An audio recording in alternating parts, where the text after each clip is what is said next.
রসুল বলে, ও আয়েশা কেন তুমি কান্দো? আম্মা জান আয়েশা সিদ্দিকা বলেন, ইয়া রাসূলুল্লাহ ইয়া হাবিবাল্লাহ, আমার কবর কোনো সামান নাই, একা একা কবর আমি কেমনে ঘুমামু? যেই কবর নাই বাতি, যেই কবর নাই সাথী, আমি একা একা কেমনে থাকুম? আল্লাহর নবী বলেন, ও আয়েশা তুমি চিন্তা করিও না, কান্দাকাটি করার কোনো কারণ নাই। আমি রাসূল ওয়াদা দিয়েছি তোমাকে হাতে ধরে জান্নাতের ভিতরে পৌঁছাই দিব। আর যেরকম আল্লাহু আকবার।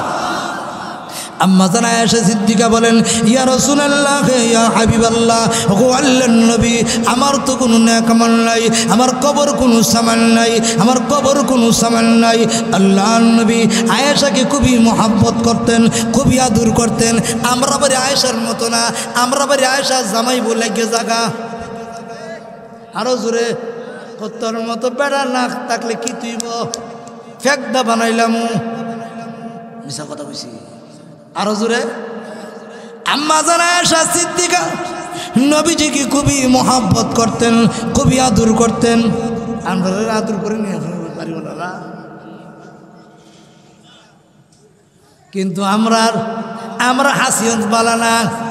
রাত্রে 3টা বাজে কেসকি মাছ লয়ে যাইন, আপনার নাকে একটা ইডাল দিয়া নাকটা ভেঙ্গা লাইব। মিশা কথা কইছি।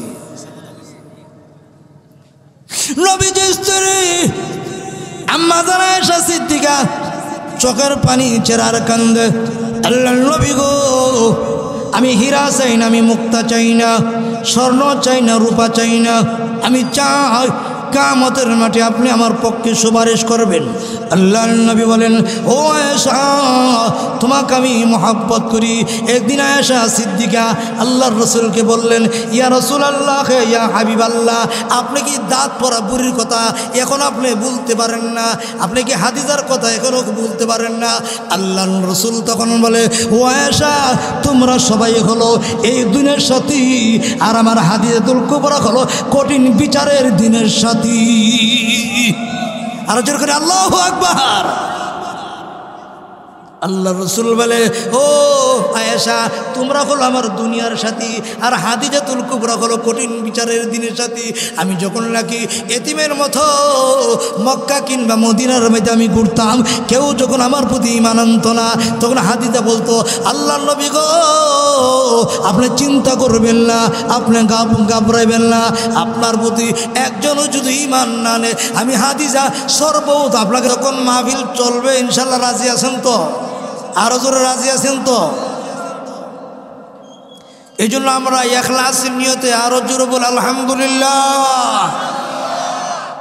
যে ব্যক্তি একমাত্র আল্লাহকে সন্তুষ্ট করার জন্য একবার আলহামদুলিল্লাহ বলে, আমার মাওলা তার জিন্দেগীর সমস্ত গুনাহগুলি মাফ করে দেন। আরো জোরে ক্লিয়ার নাকি দেন? যেমন আপনি বললেন আলহামদুলিল্লাহ, আলহামদু অক্ষর হলো 5টা, লিল্লার মধ্যে অক্ষর হলো 3টা, 5 আর 3 অক্ষর হয়েছে কটা? আরো জোরে, আরো জোরে, 8 জোরে, বেহেস কটা? হ্যাঁ, একবার আলহামদু বলার বিনিময় বেহেস্তের 8টি দরজা আল্লাহ খুলে দেন। আরো জোরে কন্যা আলহামদুলিল্লাহি রাব্বিল আলামিন।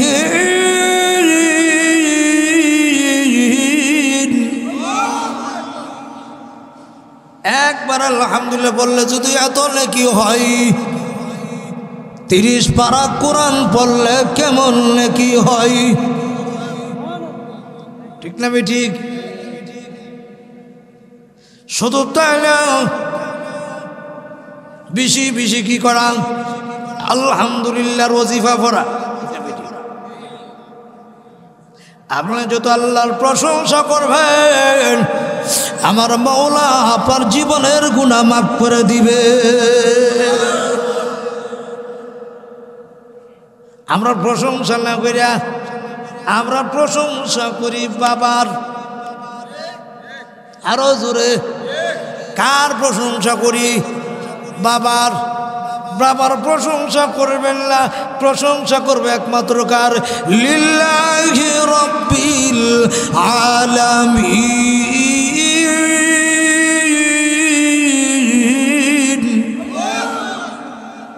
কার প্রশংসা করব? আরো জোরে না? বাবার প্রশংসা পানেওয়ালার মালিককে, রুকু পানেওয়ালার মালিককে, সেজদা পানেওয়ালার মালিককে। তা আমরা সেজদা করব কাকে? আল্লাহ বলেন বান্দা যখন আমাকে সেজদা করে, আমাকে রুকু করে, আমি আল্লাহ রাব্বুল আলামিন বলো ফেরেশতারা তোমরা বলছিলাম আমি আদম রে না বানাইতাম, যদি আদম রে না বানাইতাম কে কাবার করে গাতো আত করতো?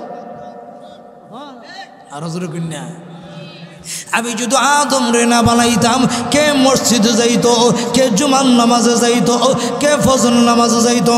আমি আল্লাহ আদমর বানাইছি। আদম গভীর রজনীটা কান্দে আর আমি আল্লাহর কাছে মাপ চাই। ঠিক না ঠিক? আদম রে বানাইছি বিদায় আদম রাত্রে উঠে কান্দে। কান্দে কি কান্দে না? আল্লাহর কোরআন বুকে লইলে কান্দে। ঠিক না ঠিক? আপনি কোরআনকে প্রশ্ন করলে এগুলো পেয়ে যাবেন। আপনি কোরআনকে যদি জিজ্ঞাসা করেন সবগুলো আপনি পেয়ে যাবেন। আপনি কেন কান্দেন? আপনি যদি কোরআনকে জিজ্ঞাসা, কোরআন তোমাকে কেন আমি তেলাওয়াত করতাম, তোমার বাড়ি কই? তোমার বাড়ি কি সোনারামপুর না কিসের গঞ্জ না ময়মনসিং? কোরআন তখন জবাব দিবে। কি জবাব দিবে বলুন তো দেখি? বাল হুয়া কুরআনুম মাজিদ।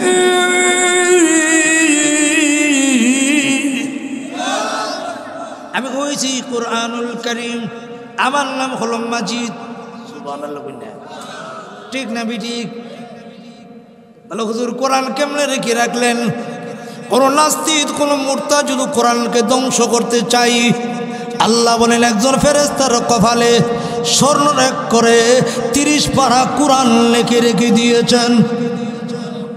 আর জোরে কন্যা, কোন নাস্তিক কোন মুরতাদ আল্লাহর কোরআনকে যদি ধ্বংস করতে যায়, এই কোরআন ধ্বংস হবে না, বরং সে নিজে ধ্বংস হয়ে যাবে। আরো যারা বলুন ঠিক না বিটি? কোরআন রেজিং এলেন, কোরআন বলো আমার নাম হলো মাজিদ। ঠিক না বিটি? ফিল লাওহিম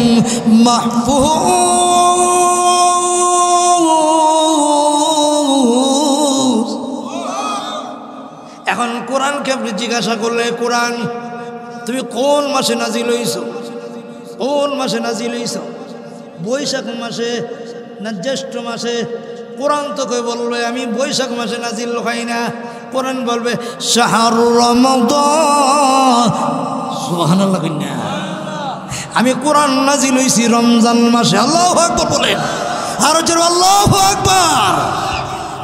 আমরা কোরআন পড়তে পারি না। আমরা কই একটি গাছের দুইটি গলে একটি গোলাপ লাল, তোমার আমার ভালোবাসা থাকবে চিরকাল। ঠিক না ঠিক? এখন কোরআন বল আমি রমজান মাসে নাজিল হইছি। এখন কোরআন আপনি জিঙ্গাইলেন কি লিখে তুমি নাজিল হইছ?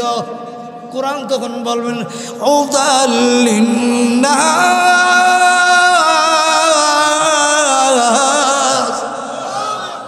আমি মানুষের হেদায়েতের জন্য নাজিল হইছি, একমাত্র নাজিল হইছি। কি কারণে? মুরব্বী লোকেরা ছাত্ররা গভীর রাতে উঠে কোরআন শরীফ পড়বে। ঠিক না বিটি? ছাত্র এটা করেনি।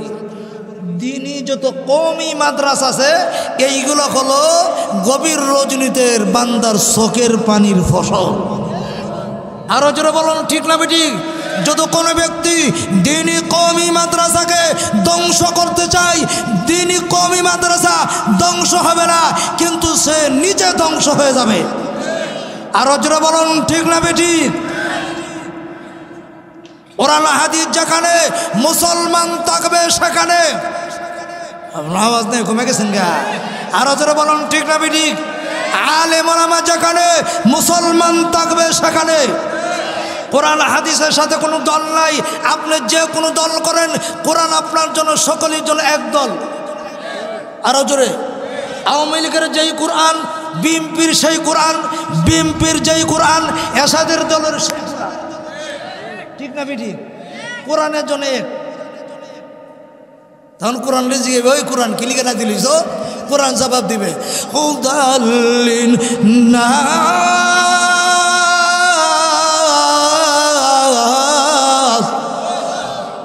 আমি মানুষের হেদায়েতের জন্য আমি নাজিল হইছি।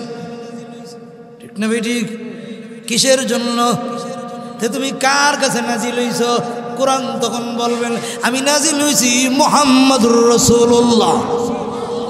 আর জোরে কেন আল্লাহু আকবার। কত বছর তুমি নাজিল হইছ? কোরআন তখন বলবে আমি নাজিল হয়েছি একদিনে না, 2 দিনে না, আমি 23 বছর নাজিল হয়েছি। আট্টুজরে তাহলে 23 বছরে যে নাজিল হইছ, কোন দিন তুমি গম্বুস্তানে সমাপ্ত হয়ে গেল? কোরআন তখন বলবেন ইন্না আনজালনাহু ফি লাইলাতিল কদর। আল্লাহু আকবার বলেন। আমি কদর রাত্রে সমাপ্ত হইছি। এই জন্য এটা দ্বীনি মাদ্রাসা, এটা কওমি মাদ্রাসা, হেফজ আনা। এই জন্য আমি বলেছি কোরআনের ফজিলত। কত যুবক ভাইরা, ও যুবক ভাইরা, এখনো সময় আছে যারা আল্লাহর কোরআন শরীফ পড়ো না। ও মুরব্বী বাবারা, এখনো সময় আছে। এই মাহফিলকে মাধ্যম বানাইয়া আজকে তওবা করেন, আর জিন্দেগিতে গুনাহের কাজ করব না। এই মাহফিলকে যদি মাধ্যম বানাইয়া আজকে তওবা করতে পারেন, আল্লাহ এই মাহফিলকে আমি মাধ্যম বানাইলাম, আর জীবনে অন্যায় কাজে লিপ্ত হব না, অপরাধের কাজে আমি লিপ্ত হব না, শিরিক কাজে আমি লিপ্ত হব না, ঘুষের কাজে আমি লিপ্ত হব না। আল্লাহ আমি ভুল করেছি, তবে তো তোমার, অন্যায় করেছি তবে তো তোমার। আল্লাহ কার কাছে যাব? তুমি স্যার আমার আর যাওয়ার জায়গা নাই। আল্লাহ সোনারামপুর গেল তুমি, কিশোরগঞ্জ গেল তুমি, ময়মনসিংহ গেল তুমি, নিকলি গেল তুমি, আল্লাহ যাওয়ার জায়গা নাই। আমি এসেছি, তোমার নাম হলো খালেক, তোমার নাম হলো মালেক। আল্লাহ আমি গুনাহগার, তবে তো তোমার নাম হলো রহমান। আল্লাহ কার কাছে যাব? মেহেরবানি করে তুমি মাফ করে দাও। ই আল্লাহর জীবনে গুনাহ করব না। আল্লাহর কোন বান্দা যখন আল্লাহর কাছে সিলিন্ডার হয়ে যায়, নিজকে নিজ ছোট মনে করে দেয়, আর জিন্দেগিতে অন্যায় করব না, আর জিন্দেগিতে অপরাধ করব না। আল্লাহ তখন বলবেন বান্দারে আর কান্দিস না, আমি আল্লাহ তোর জীবনের গুনাহ মাফ করে দিছি। আরো জোরে কিনা আল্লাহু আকবার, আরো জোরে। ঘুমাই গেছেন নাকি? এই জন্য আল্লাহর কাছে যখন আজকের মাহফিল আপনাদের জন্য সুযোগ, এই জান্নাতের বাগান হলো সুযোগ। কত যুবক আছে সারাটা রাত্র নাটক দিকে ঘুমা, মিশা কথা আছে কি নাই? ফজর নামাজ পড়তে পারে নাই, এই মোবাইলে আমার আপনার জীবন নষ্ট করে দিছে। ঠিক না ঠিক? আল্লাহর কসম করে বলি, এই মাহফিলে বসে যদি তুমি তুবু ইলাল্লাহি জামিআ, আল্লাহর জীবন অন্যায় করব না, বল করেছি মেহেরবানি করে তুমি মাফ করে দাও। আল্লাহ তখন বলবেন বান্দারে আর তুই কান্দিস না, তুই যখন এই জান্নাতের বাগান বইয়া তওবা করবে, আমি আল্লাহ ওয়াদা দিয়েছি তোর জীবনের গুনাহ মাফ করে দিলাম। আল্লাহ পারেনি? আরে পারেনি? শেষ রাত্রে আল্লাহ আমার ডাক দে, তুই জোয়ান হলে কি দিব, বড় হলে কি তুই আমার ডাক দে, ডাক দিয়ে দিদি আমি মাফ করতে একটা কদম দেরি করব না। ঠিক না ঠিক? কইতাম আল্লাহ নবী মুসা আলাইহিস সালাতু ওয়াস সালাম একদিন আল্লাহর জিঙ্গাই, আল্লাহ কেন গো তুমি ঘুমাও না? উঠো, আমি জানতে চাই, সবাই দিয়ে ঘুমাই, তুমি কেন ঘুমাও না? আল্লাহ রাব্বুল আলামিন বলেন, হে মুসা নবী, তোমাকে আমি একটা কথা বলি, তোমার 2 হাতে, এক হাতে একটা বোতল নাও, আর এক হাতে একটা কি গ্লাস নাও। আল্লাহ পয়গম্বর মুসা আলাইহিস সালাতু ওয়াস সালাম এক হাতে একটা বোতল আর এক হাতে একটা গ্লাস নিয়া এইভাবে নিলে ঘুমের বাবাই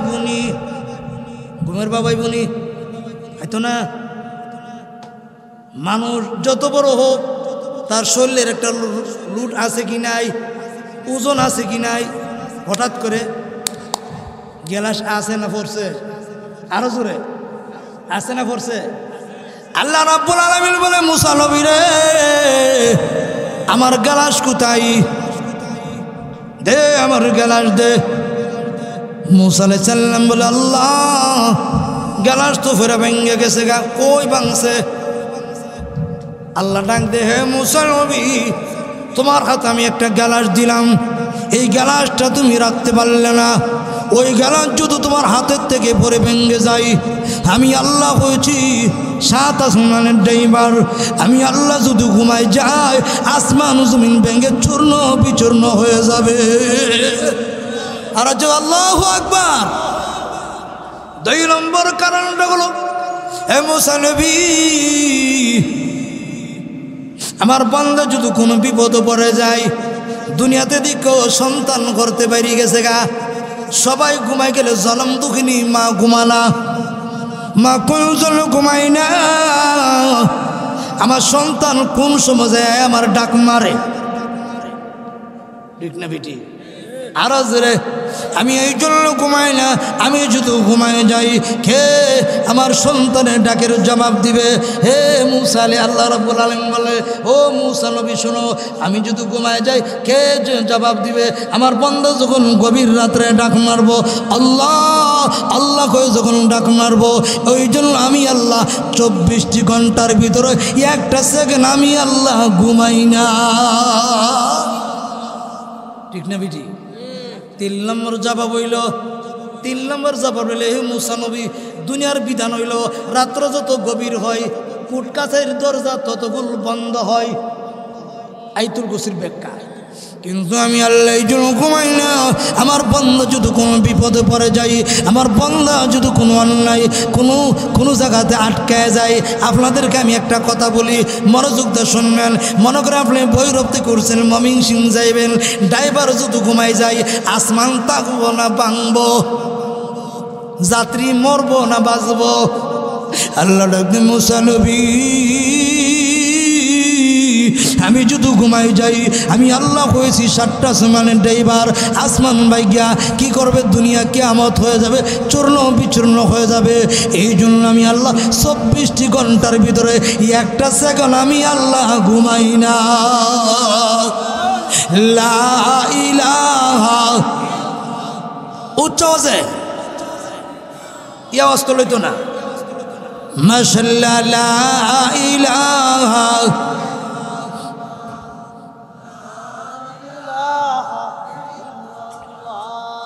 লা ইলাহা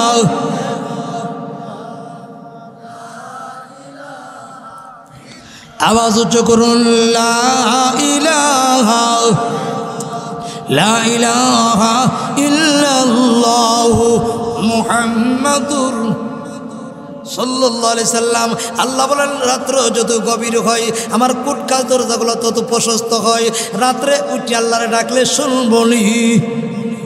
আরো জোরে, এই জন্য বড় পীর আব্দুল কাদের জিলানী রাহমাতুল্লাহ আল্লাহর ডাক দিতেন, আল্লাহ আমি বড় পীর আব্দুল কাদের জিলানীর তো কোনো নেক আমল নাই, আমি বড় পীর আব্দুল কাদের জিলানী কেমনে আমি জান্নাতে যাব, কেমনে আমি জান্নাতে যাব?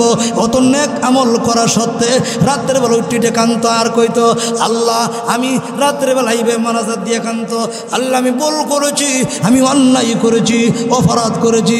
আল্লাহ ডাক দিত, হে বড় পীর আব্দুল কাদের জিলানী আর তোর কান্ত হবে না, আমি আল্লাহ তোর জীবনের গুনাহ মাফ করে দিছি। বড় পীর মতো লোক উঠে কান্দে, আপনি কদরিটা কান্দছেন? হ্যাঁ, আমি আপনি উঠে রাত্রেবেলা আনি সময়টাও বেহুদা বেই করি, মিশা কথা, ঠিক না বে ঠিক?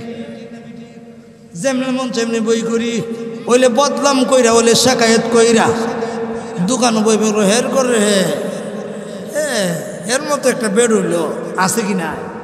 আরে আছে কি না? এই জন্য বদলাম করবেন না, শাকায়াত করবেন না, পর নিন্দা করবেন না, বদলামের দ্বারা ইবাদত শেষ। মিশা কথা, কম মোল্লার ঘর মোল্লা ফরের বাই থা, এ ফরের বাই এ ফেটটা বড় হয়ে গেছে গাইতে কইেন না। কারণ এটার দ্বারা নেক আমল শেষ হয়ে যায়। কি শেষ হয়ে যায়? আম্মা জান আয়েশা সিদ্দিকা বলেন, জগতের মানুরে, ইমান নামে দৌলত যদি তুমি কবর নিয়ে যেতে চাও। আম্মা জান একদিন কান্দে, রসুল বলে, ও আয়েশা কেন তুমি কান্দো? আম্মা জান আয়েশা সিদ্দিকা বলেন, ইয়া রাসূলুল্লাহ, ইয়া হাবিবাল্লাহ, আমার কবর কোনো সামান নাই, একা একা কবর আমি কেমনে ঘুমামু? যেই কবর নাই বাতি, যেই কবর নাই সাথী, আমি একা একা কেমনে থাকুম? আল্লাহর নবী বলেন, ও আয়েশা তুমি চিন্তা করিও না, কান্দাকাটি করার কোনো কারণ নাই। আমি রাসূল ওয়াদা দিয়েছি তোমাকে হাতে ধরে জান্নাতের ভিতরে পৌঁছাই দিব। আর যেরকম আল্লাহু আকবার। আম্মা জান আয়েশা সিদ্দিকা বলেন, ইয়া রাসূলুল্লাহ, ইয়া হাবিবাল্লাহ, ও আল্লাহর নবী, আমার তো কোনো নেক আমল নাই, আমার কবর কোনো সামান নাই, আমার কবর কোনো সামান নাই। আল্লাহর নবী আয়েশাকে খুবই মহব্বত করতেন, খুবই আদর করতেন। আমরা বাড়ি আয়েশার মতো না, আমরা বাড়ি আয়েশা জামাই বলে গে জাগা। আরো জোরে, কত্তর মতো বেড়া না থাকলে কি তুইব ফেকদা বানাইলাম, মিছা কথা কইছি। আরো জোরে। আম্মা জান আয়েশা সিদ্দিকা নবীজিকে খুবই মহব্বত করতেন, খুবই আদর করতেন। আমরা আদর করে নিয়ে পারিব না, কিন্তু আমরা হাসিয়ত বালা না। রাত্রে 3টা বাজে কেসকি মাছ লয়ে যাইন, আপনার নাকে একটা ইডাল দিয়া নাকের নাকটা ভেঙ্গা লাইব, মিছা কথা কইছি।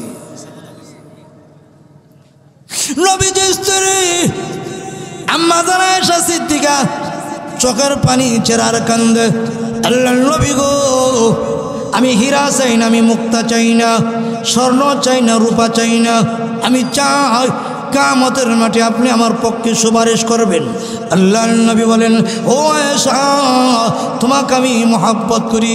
একদিন আয়েশা সিদ্দিকা আল্লাহর রসুলকে বললেন, ইয়া রাসূলুল্লাহ, ইয়া হাবিবাল্লাহ, আপনি কি দাঁত পড়া বুড়ির কথা এখন আপনি বলতে পারেন না? আপনি কি হাদিজার কথা এখনও বলতে পারেন না?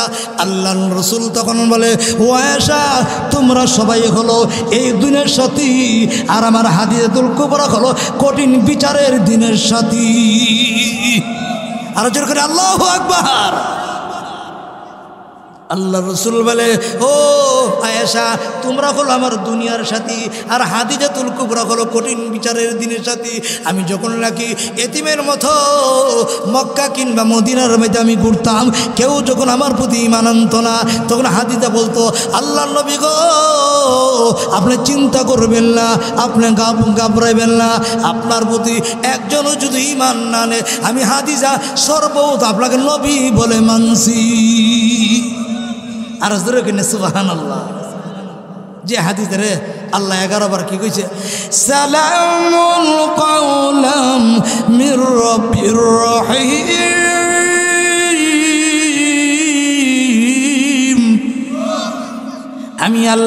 আমি আল্লাহর পক্ষ থেকে হাদিজাকে সালাম দিয়েছি। হাদিজা গভীর রজনীতে আল্লাহু আকবার বিশ্ব নবীর জন্য টেবিল বজদাবাত নিয়ে যায়, আল্লাহু আকবার। হাদিজা পাহাড়গুলো বায়ে বায়ে উঠতে কষ্ট হয়। আল্লাহ ডাক দে, ফেরেশতারা রে, আমার হাদিজা যদি পাহাড় থেকে পড়ে দেয় আর বাঁচবে না, পৃথিবীতে বিদায় হয়ে যাবে। হাদিজার ডাইনে এবং বামে 70,000 রহমতের ফেরেশতা আল্লাহ নাজিল করে দিছে। যেরকম সুবহানাল্লাহ। আমরা হাদিসের মতো না, যে হাদিজাকে আল্লাহ রসুল খুবই ভালোবাসতেন, খুবই মহব্বত করতেন, খুবই ভালোবাসতেন, খুবই মহব্বত করতেন। এই জন্য একদিন হাদিজাতুল কুবরা বলতো, আল্লাহ রসুল, আমি কোনো কিছু চাই না, ধন সম্পদ আমি চাই না, আল্লাহ রসুল গো, আমি যদি বিদায় হয়ে যাই। আল্লাহু আকবার। একদিন হাদিজা আল্লাহু আকবার রাস্তার মধ্যে মুরাকাবাতে বইয়া ইসমে জাতের জিকির করার, লা ইলাহা ইল্লাল্লাহ, এইভাবে যখন জিকির করে, প্রতিমধ্যে খাতুনে জান্নাত রাস্তার মধ্যে এমনি রাতে, আম্মা কোন জন্য আপনি এই এইভাবে আপনি কাঁদতেছেন, কোন জন্য কান্দেন? আপনি কি মোরাকাবাতে বইছেন? এমনি আল্লাহ আল্লাহ রসুলের কন্যা ফাতেমাতু জোহরা আল্লাহর রসুলের কাছে গেলেন, ইয়া রাসূলুল্লাহ, ইয়া হাবিবাল্লাহ, ওগো আল্লাহর নবী, আমার মা জনম দুঃখিনী মনে হয় আর বাঁচবে না, পৃথিবীতে বিদায় হয়ে যাবে। গিয়া তাকায় থেকে আল্লাহর রসুল জান্নাতুল বাগির মাঝে উম্মতের জন্য কাঁদতেছে। জোরে করে সুবহানাল্লাহ। আল্লাহ রসুলকে বলেন, হুজুর আপনি কোন জন্য কান্দেন? তাড়াতাড়ি আপনি বাসায় আসেন, তাড়াতাড়ি আসেন। আল্লাহ রসুল যখন বাসায় এলেন, বাসায় আসার পরে খাদিজাতুল কুবরার জিঙ্গায়, কোন জন্য তুমি কান্দ? এমনি হাদিজা বলেন, ইয়া রাসূলুল্লাহ, ইয়া হাবিবাল্লাহ, অনুমতি দিলে কথা কম। সুবহানাল্লাহ। কি দিলে? অনুমতি দিলে। কি দিলে? আর আমরা দেশের পিঠিয়ে অনুমতি চাইব, গেলাস দেইটাল তার নাক ভেঙে গেলেন। অনুমতি যদি দেন, কে অনুমতি? ও মহিলারা, তোমাদের দাম আছে। কে অনুমতি? অনুমতি করলো আল্লাহর নবী। অনুমতিটা কইলে আমি যদি বিদায় হয়ে যাই, বিদায় হয়ে যাওয়ার পরে আপনার সুন্নতি পাখিরিটা আমার কাফনের কাপড়ের ভিতরে ঢুকাই দিবেন। ও তো আসতে সুবহানাল্লাহ, আরো জোরে আল্লাহর নবী গো, আমি যদি বিদায় হয়ে যাই, আপনার এই সুন্নতি পাখিরিটা আপনার কাফনের কাপড়ের ভিতরে ঢুকাই দিবেন। আল্লাহর রসুল বলে, ও হাদিজা, আর কোনো কথা আসেনি। ইয়া রাসূলুল্লাহ, ইয়া আর কোনো কথা নাই, ফাঁকরিটা কিলিয়ে তুমি লয়ে যেতে। এমনি আল্লাহর রসুল বলে, হাদিজা কেন তুমি ফাঁকরি লয়ে যাবা? হাদিজা বলো, আল্লাহর রসুল, হাদিজা আমি যদি ফাঁকরি নিয়ে যেতে পারি, কবরে যদি আমার জিঙ্গায় তুমি কি লইছ, তখন আমি বলবো বিশ্ব নবীর ফাঁকরি লয়ে আইছি। ফাঁকরি লয়ে, আচ্ছা যাও বসিও। 2 নম্বরটা কি? ইয়া রাসূলুল্লাহ, ইয়া হাবিবাল্লাহ, আপনি নিজে আমার জানাজার নামাজটা পড়াইবেন। এত আসতে আর কি বলেন? 3 নম্বর ওসিয়তটা হলো, ওগো আল্লাহর রসুল, আপনি নিজে আমার কবরের পাশে দাঁড়াইবেন। কোন ওসিয়ত করছে? নবীজি বলেন, হাদিজা, আমি ওয়াদা দিলাম গো, তোমার কথাগুলো আমি মানলাম। মুরব্বী বাবারের দিলের কানে শুনবেন, মনের কানে শুনবেন, দিলের নরম করেন, এক পুরা চোখের পানি ফালান। আল্লাহ রসুলের স্ত্রী রসুল বলেন, হাদিজা, তোমার কথাগুলো আমি মানলাম। হাদিজাতুল কুবরা, কে বলেন শাওয়াল মাসের 10 তারিখ, কে বলেন রমজান মাসের 20 তারিখ, পৃথিবীতে যখন বিদায় হয়ে গেলেন, আল্লাহ রসুল চোখের পানি ছেড়ে কান্দে, আল্লাহ, আমার হাদিজা তো এতদিন ছিল আমার সাথী, এখন থেকে হয়ে গেল তোমার সাথী, তোমার কাছে আমি আলামত দিয়ে দিলাম, তোমার কাছে আমি আলামত দিয়ে দিলাম। আল্লাহ রসুল এইভাবে যখন কাঁদতে শুরু করলেন, 2 নম্বর ওসিয়তটা হলো, আল্লাহ রসুল নিজে জানাজার নামাজটা পড়াইয়া, 2 নম্বর ওসিয়তটা হলো, রসুল নিজে জানাজার নামাজ পড়াইলেন, জানাজাও পড়াইলেন, কবরও রাখলেন, পিছনে পিছনে রসুল গেলেন। যাইয়া সবাই যখন চলে গেলেন, আল্লাহ রসুল কবরের পাশে দাঁড়াইয়া পবিত্র কোরআন শরীফের ইয়াসিন সূরা আর রহমান পড়তে শুরু করলেন। আরো জোরে, আর রহমান আল্লামাল কুরআন,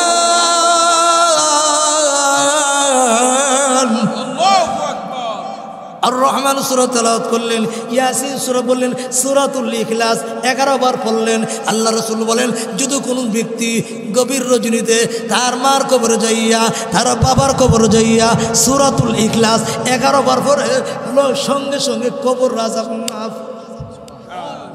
আরো জোরে, এমন কোনো বাবা শুনলি গো, মার কবরে যাইবেন, বাবার কবরে যাইবেন, মা বাবা মরলে এইদিকে আর খবর নাই, সম্পত্তি লিয়া পাগল।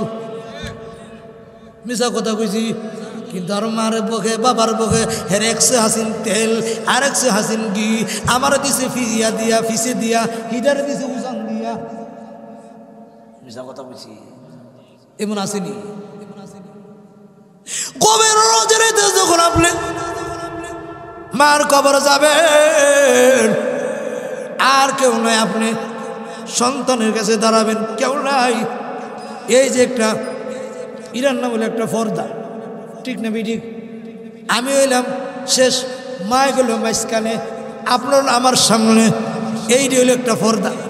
যখন আদরে সন্তান যাইয়া সূরাতুল ইখলাস 11 বার পড়ে আল্লাহ রাব্বুল আলামিন বলেন, ও ফেরেশতারা তাকায় দেখ তার সন্তান গভীর রজনীতে লাইলাতুল বরাদে লাইলাতুল কদরে তাকায় দেখ তার সন্তান আইছে, তাড়াতাড়ি যা ফরদার আলগিদা তুল্লা দে। সুবহানাল্লাহ, আরো জোরে যে মাত্র রাখি ফরদার আলগিদা তুলে দে। মা অটোমেটিক সন্তানদের চিল্লা না, চিনে চিনা বলে আব্দুল গফুর, এই আব্দুল জব্বার, তুই দি ছোট আসলে এখন দি অনেক বড় হয়ে গেলে, অনেক দিন পরে তুই আমার কবর আইলে তোর কি মায়া লাগে না? ছেলে কবর পাশে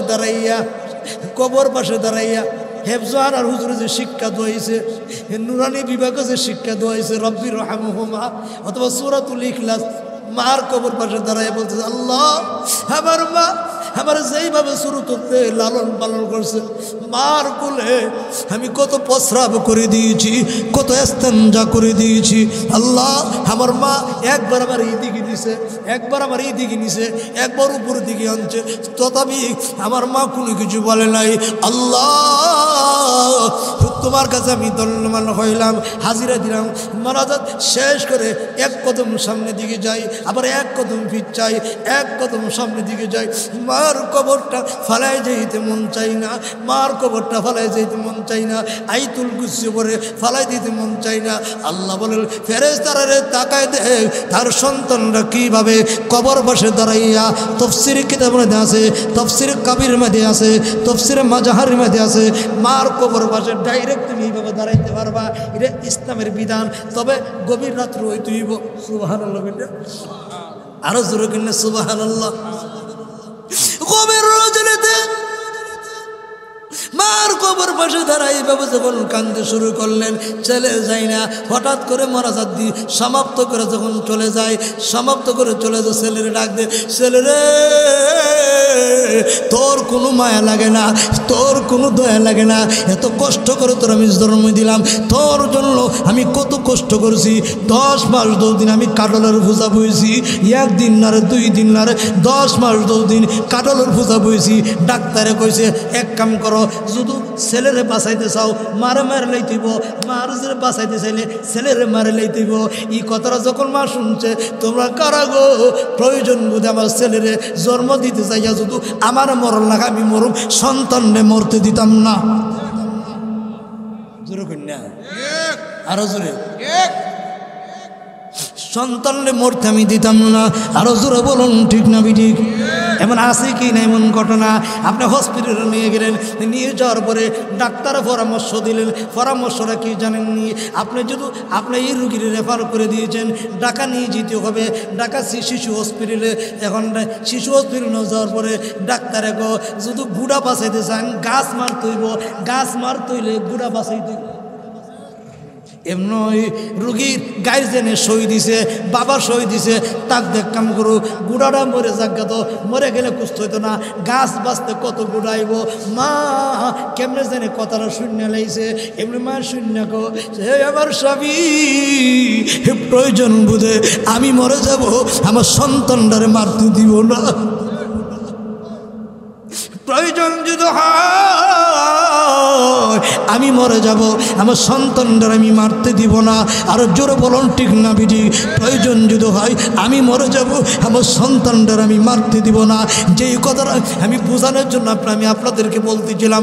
এখন ছেলে যখন মার কবর থেকে দোয়া করিয়া চলে যায় আর বলে রব্বি রহমহুমা কামা রব্বায়ানি সাগীরা, আল্লাহ ডাক দে, হে আমার বান্দা আর তোর কান্ত হবে না, আমি আল্লাহ ঘোষণা দিয়েছি আজকাল থেকে আমি আল্লাহ তোর মার কবর আযাব আজীবনের জন্য মাফ করে দিছি। শুধু তোর মার কবর আযাব নাই, এই গুরুস্থানে যত মুর্দাররা ঘুমায় আছে, এই গুরুস্থানে যত মুর্দাররা ঘুমায় আছে, সকলের কবর আযাব আমি আল্লাহ মাফ করে দিছি। সোহরবানি মোল্লান আছে কি নাই? আরো জোরে ফালিয়াদআকু কালিলাও ওয়ালয়াবকু কাসীরা।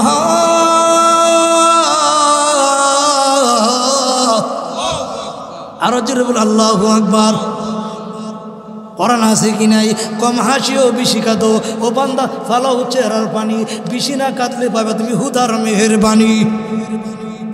এখন আসুন, আমি যে কথাটা বলতেছিলাম, হাদিজারে কবর রাখিয়া 3 প্রশ্ন ওসিয়ত যায়।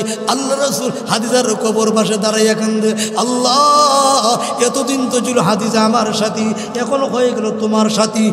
মনে আসেনি না? ভুলে লিছে? আরে ওয়াজ ভুলে লিছে? ওয়াজ লয়ে যাবেন না তুই যাবেন? হ্যাঁ, আল্লাহ এতদিন তো ছিল হাদিজা আমার সাথী, এখন হয়ে গেল তোমার সাথী। গভীর রজনীতে উঠে উঠে কাঁদতে শুরু করলেন। আল্লাহু আকবার। আল্লাহর রাসূল চোখের পানি ছেড়ে যখন কাঁদতে শুরু করলেন, রসুলের পাও মুবারক ফুলটা পানি বের করতে শুরু করলেন। আল্লাহ ডাকতে, নবী গো আপনার আর কাঁদতে হবে না। কোন জন্য কান্দেন? 4 জন কাঁদো করে লইছে, আমার হাদিজার কাছে আর কেউ নাই, একজন আমার হাদিজার কাছে নাই। আল্লাহ তখন ডাক দে, নবী গো আর আপনি কাঁদতে হবে না, আমি আল্লাহ ওয়াদা দিয়েছি আপনার হাদিজার কবরের প্রশ্নের জবাব দেওয়ার জন্য আমি আল্লাহ নিজে জিম্মাদার হয়ে গেছি, আর আপনার কাঁদতে হবে না। আপনার হাদিজার কবরটাকে আমি আল্লাহ বলে দিলাম, ওয়াবশিরু বিল জান্নাতিল্লাতি কুনতুম তুআদুন।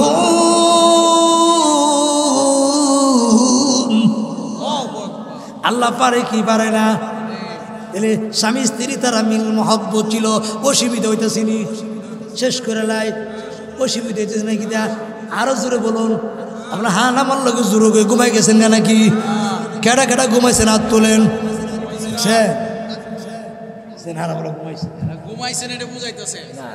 কেডা কেডা ঘুমাইছেন না হাত তোলেন দেখি।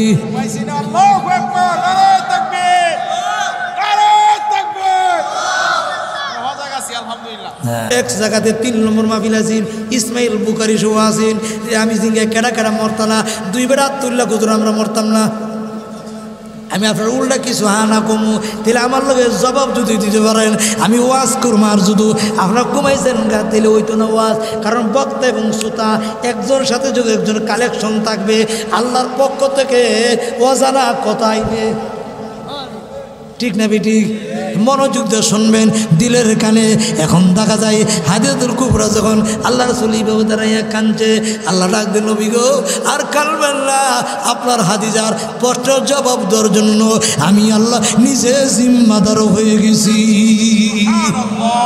এখন দেখা যায় একদিন হাদিজাতুল কুবরা বলে, ইয়া রাসূলুল্লাহ ইয়া হাবিবাল্লাহ, ও আল্লাহর নবী আমি জানতে চাই, রসুল নিজে টমেটো বানাই দেয়, মানুষ হীরা দিয়া কি করে, মুক্তা দিয়া কি করে, স্বর্ণ দিয়া কি করে, আমি এমন একজন স্বামী পেয়েছি যার চেহারার দিকে তাকাইলে জাহান্নামের আগুন হারাম। আরো জোরে। হীরা দিয়া মানুষে কি করে, মুক্তা দিয়া কি করে, আমি এমন একজন স্বামী পেয়েছি যার চেহারা দিকে তাকাইলে জাহান্নামের আগুন হারাম। ভাই ও দোস্ত বুজুর্গ, দিলের কানে শুনবেন, মনের কানে শুনবেন, কেউ ঘুমাইবেন না। তাহলে বোঝা গেল হাদিজা গভীর রাত্রে উঠা টমেটো বানাই দেয়, খুবই মহব্বত করে, খুবই আদর করে। হাদিজা বলেন, আল্লাহর রাসূল আপনার জন্য আমি জীবন দিতে রাজি, সব কিছু বিলীন করে আমি দিতে রাজি, ঠিক না বেটি? আরো জোরে। আমরা বাড়ি হাদিজা এটা করবো নি, আমার বাড়ি হাদিজা কইব তোর ভাত না খেলে কি দিব, তোর মতো বেটা রাস্তা পাওয়া যা। মিছা কথা, বুড়ইলে তো বেলুই নাই, কত হান্দাজে ঘুরাইব, সামনে দাঁড়ে বেড়ইলে পিছে পিছে বউলে আগে বাপ। মিছা কথা, মিছা কথা। ও মারা যারা পর্দার আড়াল থেকে শুনতেছেন, বাবারও দিলের কানে শুনবেন, আপনাদের ছেলেদেরকে মাদ্রাসাতে দিবেন। মহিলারাগো আপনারা যারা শুনতেছেন, আপনাদের ছেলেদেরকে এই মাদ্রাসাতে ভর্তি করিয়া আল্লাহওয়ালা বানাবেন। যদি আল্লাহওয়ালা বানাইতে পারেন, আপনার ছেলে আপনার জানাজার নামাজ পড়াইবে, ঠিক না বেঠিক? যদি আপনার ছেলে আপনার জানাজার নামাজটা পড়াই দিতে পারে, আল্লাহর কসম করে বলি আপনার কবরের আযাব মাফ, ঠিক না বেটি? আল্লাহর কসম করে বলি আপনি স্কুলে পড়ান কোনো বাধা নাই, কিন্তু আপনার ছেলেকে মাদ্রাসাতে ভর্তি করেন, নুরানি বিভাগে ভর্তি করেন। ভর্তি করার পরে যদি আপনার ছেলে আপনি পৃথিবীতে বিদায় হওয়ার পরে আপনার জানাজার নামাজটা পড়াই দিতে পারে, আপনার কবরের আযাব মাফ। জোরে কন্যা সুবহানাল্লাহ। আজকে ইরা না করিয়া শিখি আদলি বাম বুম মসজিদে ঘুমাই থাকি, শুরু শুরু বাচ্চা রাখো আমার বাড়ির সামনে দিয়ে হাসা মিশা কথা কইয়া এমন আসেনি। ছোট ছোট মুরব্বীতে ছেলেরা হন বুঝে কোন হইলে বুঝ ফোনার কাছে গেছে, মিশা কথা কইছি, হইলে বুঝ ফোনার কাছে গেছে গা। ছেলেরা দূর হয়ে লাগানো হইতেন না।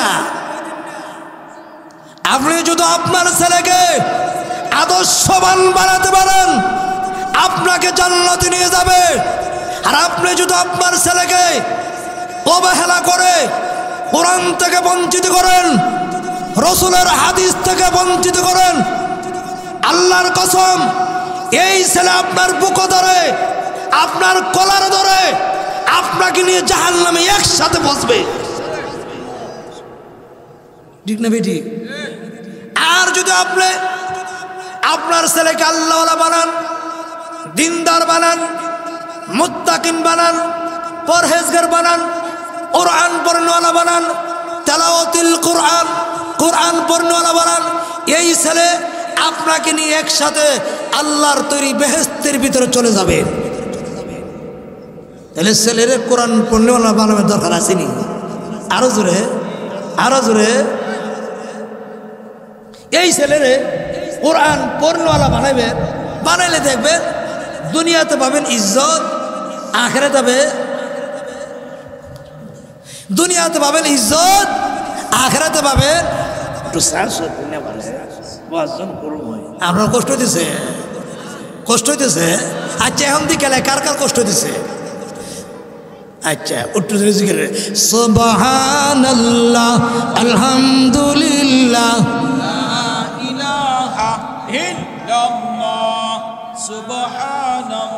হলো ওই দিন হালুয়া কাটা আমার রাত 2টা বাজে দিছে, দেখলেন মুরগি বানায় কি জিকির? সুবহানাল্লাহ, আলহামদুলিল্লাহ, সুবহানাল্লাহ, আলহামদুলিল্লাহ, সুবহানাল্লাহ, আলহামদুলিল্লাহ, লা ইলাহা ইল্লাল্লাহ, সুবহানাল্লাহ, আলহামদুলিল্লাহ, লা ইলাহা ইল্লাল্লাহু মুহাম্মাদুর রাসূলুল্লাহ। আমি যে কথাটা বলতেছিলাম, ওই যে গভীরে গেছিলাম, ওই যে বাচ্চাটা সূরাতুল ইখলাস 11 বার হইরা বাবার কবরে ডাইরেক্ট দাঁড়াই গেছে, মনে আসেনি? না ভুলে গেছেন গা? ওয়াজ ভুললে করে মতো না। গভীর রজনীতে বাবার কবর পাশে যখন দাঁড়াইয়া, এখন বাবার কবরে ডাইরেক্ট গা দাঁড়াই গেছে গা।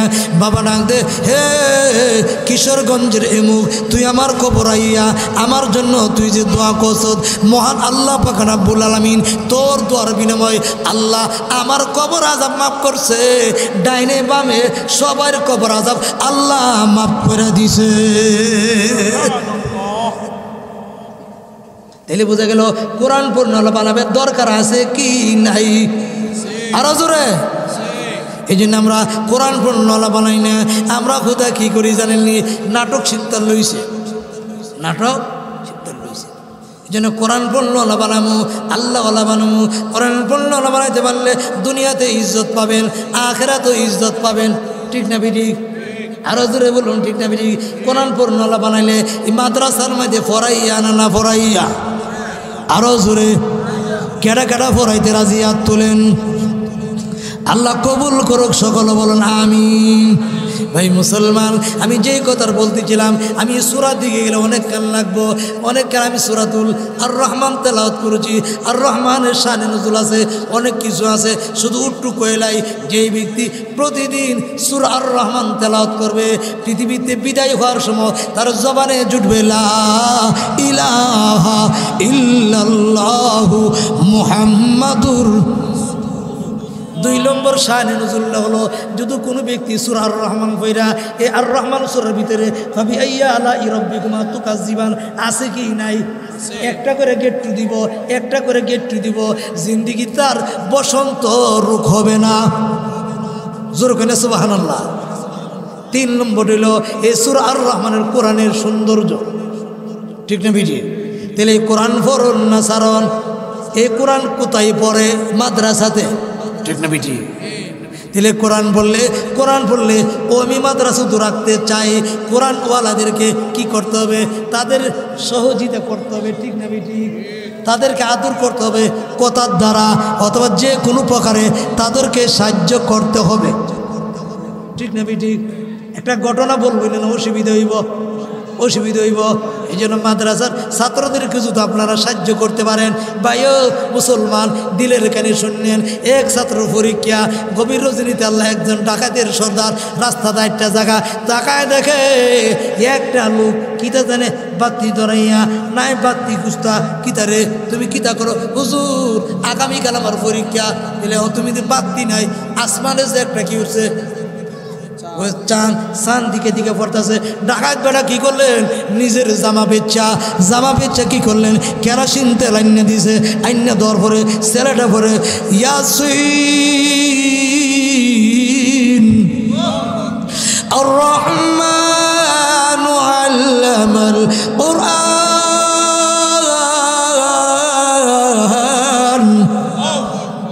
এই ডাকাত বেটা কয়েকদিন পরে মারা গেছে।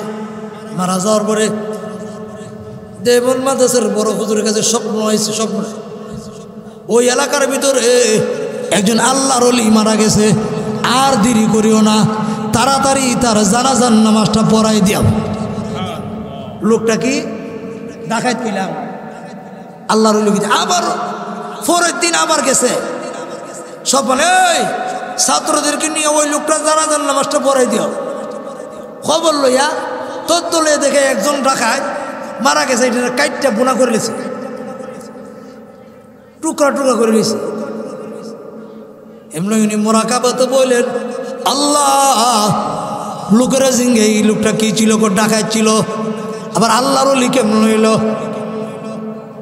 এমন শুনে আল্লাহর পক্ষ থেকে গায়েবী আওয়াজ আইছে।